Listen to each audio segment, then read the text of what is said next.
Hola, yo soy Constanza, bienvenidos a Croquera Vanitas. Este es el tercer capítulo y final de la serie Cómo pintar de principiante al siguiente nivel. Si no has visto el capítulo 1 y 2, te sugiero que los veas primero porque en ellos abordo temas muy elementales como lo son cómo tomar el lápiz, cómo controlar la presión y ya voy a dar por sentados esos temas para abordar otros que son un poco más complejos.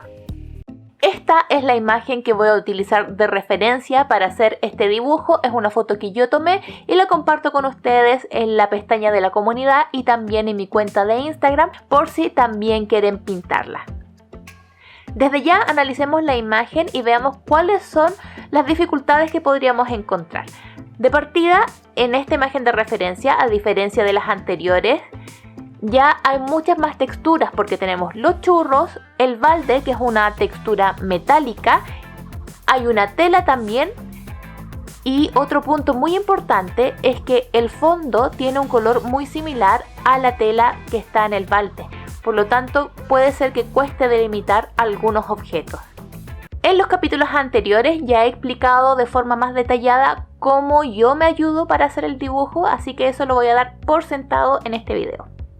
Y pasamos directamente a los materiales. En esta ocasión voy a utilizar un papel de acuarela de la marca Winsor & Newton. Este es un papel de grano fino de 300 gramos y yo sé que les puede llamar mucho la atención de por qué escogí este papel que no está indicado para lápices de colores. Les voy a explicar por qué y cuáles son sus ventajas y desventajas. Decidí utilizar un papel de acuarela porque son mucho más gruesos, son más resistentes y eso me permite poder aplicar muchas más capas de los lápices de colores porque el papel nunca llega a saturarse con tanta cera y como es más resistente, la superficie tampoco se daña o se alisa si es que hago más presión. Es este el papel que más recomiendo para pintar con lápices de colores, es mi favorito. No, yo prefiero los papeles de acuarela que son satinados, prensados en caliente. Estos son una superficie aún más fina que lo que es el grano fino, que es este papel, pero ese tipo de papeles suelen ser bastante más costosos. Por eso quise buscar esta alternativa que es más económica y si bien este papel en específico no es que sea una ganga, es la mitad del precio de, por ejemplo, un blog de Fabriano Artístico. Y ya nos concentramos con el color. A diferencia de los capítulos anteriores donde me limitaba a una paleta, aquí voy a ocupar los colores que yo estime más convenientes. Voy a mezclar distintas marcas de lápices.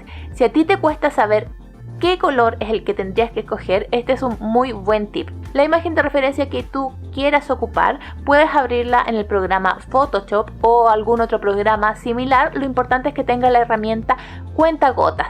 Ahí abres la imagen y con la herramienta cuentagotas seleccionas alguna parte y ya vas a poder ver cuál es ese color específico. Voy a empezar pintando el balde, que es esta superficie metálica altamente reflectante. Estoy mezclando tanto lápices Prismacolor Premier como lápices Policroma de Faber-Castell. Voy a comenzar pintando la parte que recibe más luz, que es la parte central, donde se ve mejor la parte cobriza de este material. Voy a mezclar muchas tonalidades. Ya en mi dibujo he marcado más o menos cuáles son los bloques de color que yo tengo que pintar. Y aquí ya les quiero hablar un poquito más de cómo es trabajar con este tipo de papel que es mucho más texturizado y más resistente.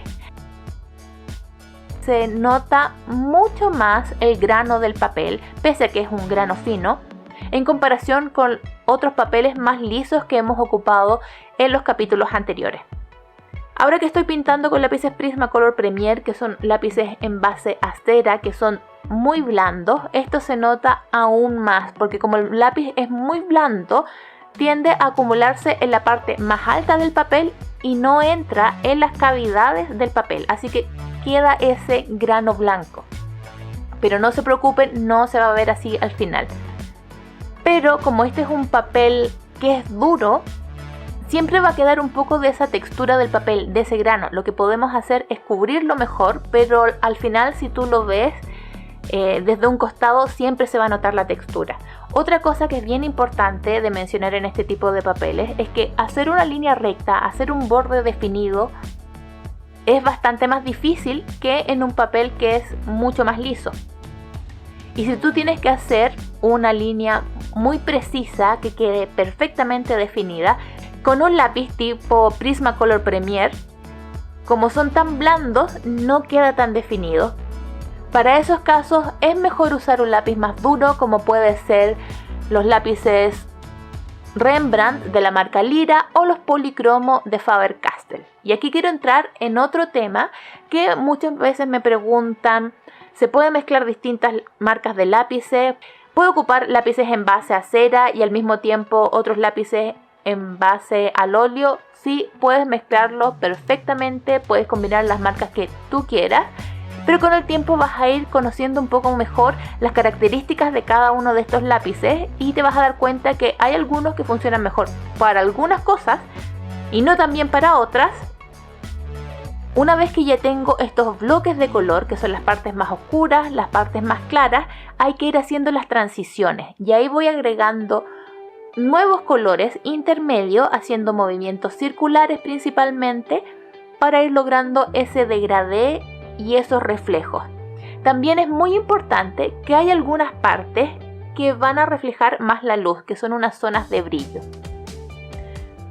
Para estas zonas de brillo voy a ocupar blanco, pero no exclusivamente el blanco. Y este creo que es un punto bastante importante y que va a ayudar a que toda tu composición dé un paso más adelante.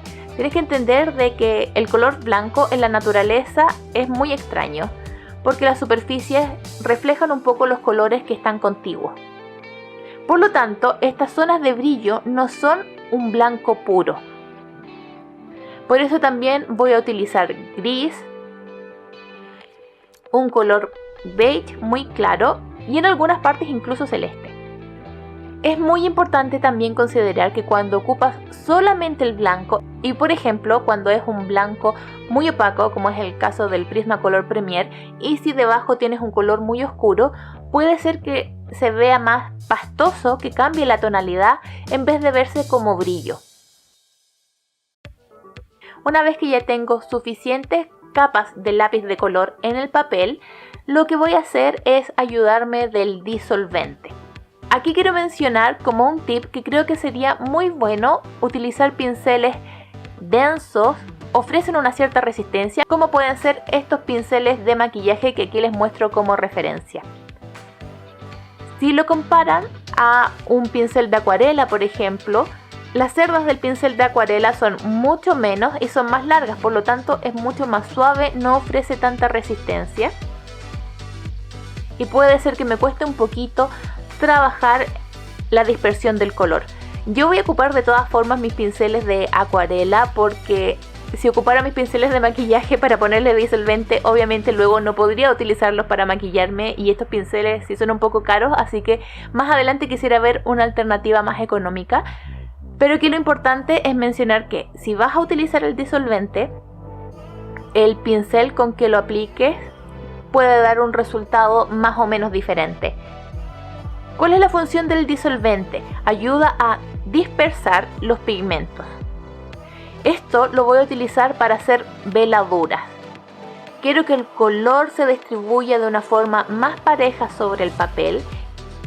Aquellas partes que estaban pintadas con los Prismacolor Premier y que se notaba un poco la porosidad del papel, que queden cubiertas, y aquellos sectores donde había pintado reflejos, por ejemplo con gris, con celeste o con un tono beige y que se veían demasiado llamativos, puedo pasar arriba con el pincel y como tiene un poquito de pigmento en las cerdas, va a cubrir esta zona y va a hacer que quede mejor integrado, ya no tan llamativo. Es una veladura. Una veladura es una capa translúcida que tiene la pintura adelgazada, por eso deja ver el color que hay debajo. Yo sé que el disolvente no es algo que si estás recién empezando vayas a tener dentro de tus materiales y no es la única alternativa que hay. Yo decidí usarlo en esta parte del dibujo por dos razones. Una, porque me ayuda mucho con el tiempo, puedo cubrir mejor el papel y que no se note tanto esa porosidad, Podría hacerlo sin disolvente, por supuesto, pero me hubiese demorado más tiempo, hubiese gastado más mis lápices y se me hubiese cansado mucho la mano. Y es importante cuidar tu cuerpo. Y lo otro, porque me permite hacer esta veladura que les expliqué, que de otro modo creo que no sería posible. O me hubiese costado mucho más mezclar los colores, no hubiese quedado tan sutil. Otra cosa que les quiero mencionar respecto a los pinceles y el disolvente es que sobre todo cuando estás ocupando un papel que tiene mucha textura, como es este caso, se va a marcar de todas formas y puede ser que queden marcados algunos brochazos. En las partes que son más oscuras no son bloques de color totalmente liso. Hay que considerar que esta es una superficie reflectante. Tiende a quedar más oscuro en la parte de la base de este balde. En esos lugares voy a ocupar un gris cálido para ir mezclándolo. Y en las otras partes de más arriba voy a superponer otros colores para que queden un poco esos reflejos. También en la parte inferior de este balde se nota el reflejo de los churros que están por delante. Para estos voy a ocupar colores mucho más anaranjados, similares a los colores que voy a ocupar en los churros.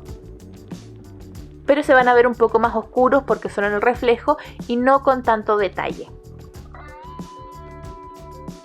Otra cosa que quiero mencionar es que la selección de colores que estoy ocupando para esta parte del balde obviamente no son colores que vendrían en un set escolar de 12 colores o incluso de más números. Una de las diferencias de los lápices escolares en comparación con los lápices de calidad artista es la selección de color que vienen. Que en el caso de los lápices de calidad artista son colores más naturales. Por lo tanto, se facilita un buen tanto el trabajo dependiendo de lo que quieras conseguir. Si tú tienes un número de lápices reducidos o solo tienes lápices escolares y ves que no tienes este tipo de colores, puedes ir combinándolo y hacer algo más o menos cercano a esto. Pero si ese es el caso, que tienes que hacer muchas mezclas y muchas capas por lo tanto para poder llegar a un color cercano al de tu referente, entonces prefiere papeles que son más resistentes, más gruesos, que permitan poner todas esas capas. Si vas a ocupar un papel muy liso y además pocos colores, sí se va a complicar un poco más el proceso. Vuelvo a repasar algunas partes con disolvente porque puedes volver a pintar sobre las áreas que trabajaste con el disolvente. Lo importante es esperar que el papel ya esté seco para que no se vaya a lastimar. Y ya tendría más o menos terminado la parte del balde, pero siempre hay que ir evaluándolo luego en relación a los otros elementos.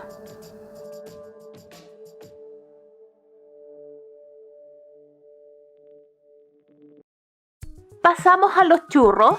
Y aquí hay dos texturas a trabajar, el relleno, que es algo suave y con mucho brillo, y la parte de la masa, que es algo mucho más rugoso.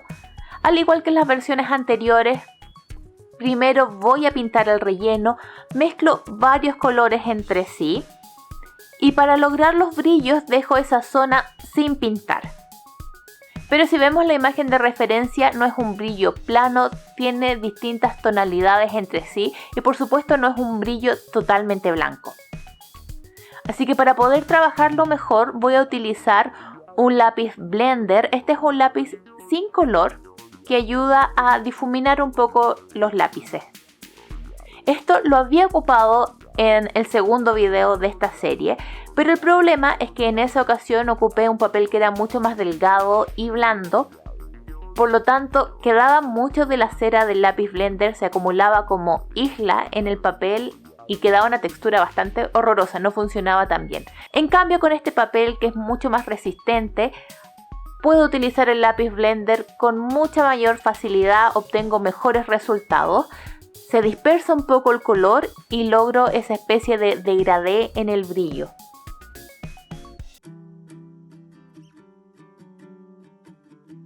Ahora pasamos a la parte de la masa y siempre el objetivo de los churros ha sido lograr un poco esa textura que es un volumen circular con esas ondas, unas partes más arriba que son más oscuras y otras más hundidas que son más claras. Primero pongo el color como en bloques para que me sirva de estructura y de a poco voy trabajando las transiciones. Aquí es muy importante que no quede como una franja de un color ocre, por ejemplo, y otra al lado totalmente amarilla. Tiene que quedar con manchitas, tiene que quedar con transiciones para que dé un efecto más natural. Esto es algo que está frito, así que no queda totalmente homogéneo.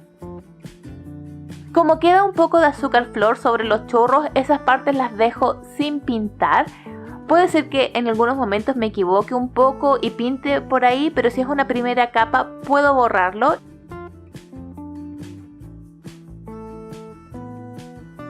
Lo otro que habrán podido notar es que estoy ocupando lápices que son más duros para pintar los churros. Al usar estos lápices que tienen una base oleosa, que son más duros, no necesito hacer tantas capas para dejar el papel totalmente cubierto, ni tampoco tanta fuerza, porque como las puntas logro dejarlas más afiladas, pueden entrar en esos espacios del papel y cubrirlo perfectamente.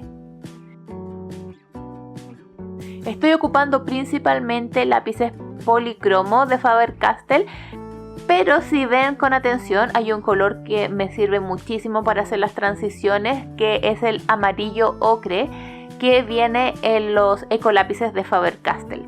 No quiero que se hagan la idea de que los lápices más caros funcionan mejor y que si tienen lápices escolares eso sería una limitante y que se desanimen por eso.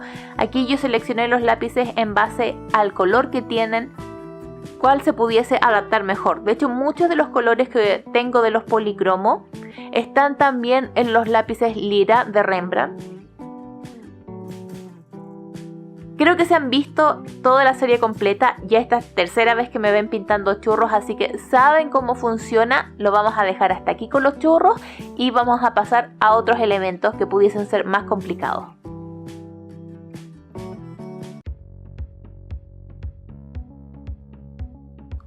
Ahora vamos a pintar la tela, que es negra y que está en el balde.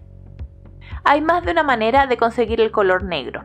Y esta va a ser la forma que yo voy a usar para diferenciar esta tela que está en el balde con el fondo. Aunque siempre mi idea es que se integre un poco y luego que haya mucha sombra y que cubra un poco los elementos. Es mezclando el color magenta con el verde. Estos dos colores vienen en el set de 12 colores de los policromos de Faber-Castell. Obviamente pueden ser de otras marcas también. Aquí lo importante es el color. Estos dos colores son opuestos en el círculo cromático, por eso al mezclarse queda un color muy oscuro que podríamos considerar negro. Yo sé que puede causar alarma ver estos dos colores entre sí y que puedes pensar que va a quedar un color horroroso, pero que simplemente es cosa de agregar capas hasta lograr el color que queremos. No se obtiene el mismo negro que si usáramos el lápiz negro que viene en el set.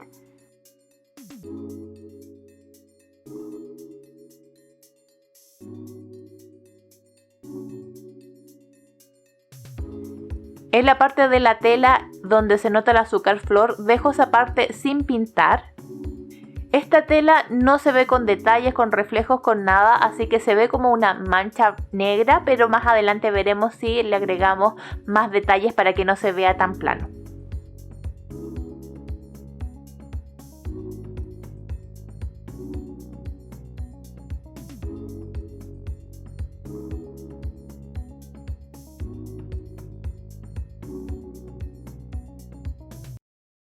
Y es momento de pasar al fondo, y esto puedo hacerlo bastante rápido y va a cambiar totalmente nuestra pintura.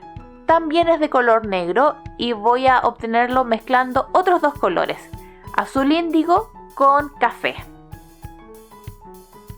Aquí estoy ocupando los lápices Prismacolor Premier porque como son tan blandos y voy a ocupar el disolvente, se derriten como si fuera mantequilla, así que puedo hacerlo muy rápido.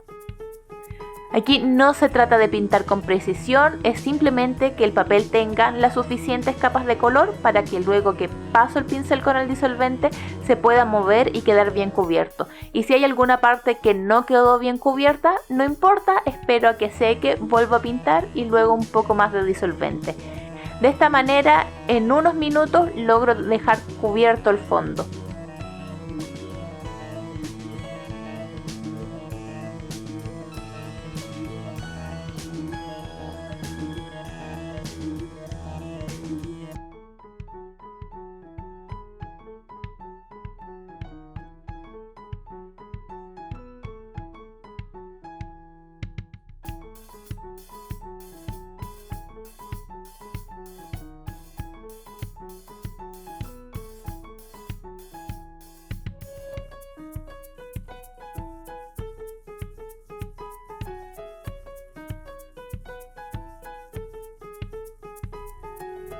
En la parte inferior no solo se ve el fondo en negro, también está la azúcar flor y creo que esto es algo que todavía no sé lograr muy bien.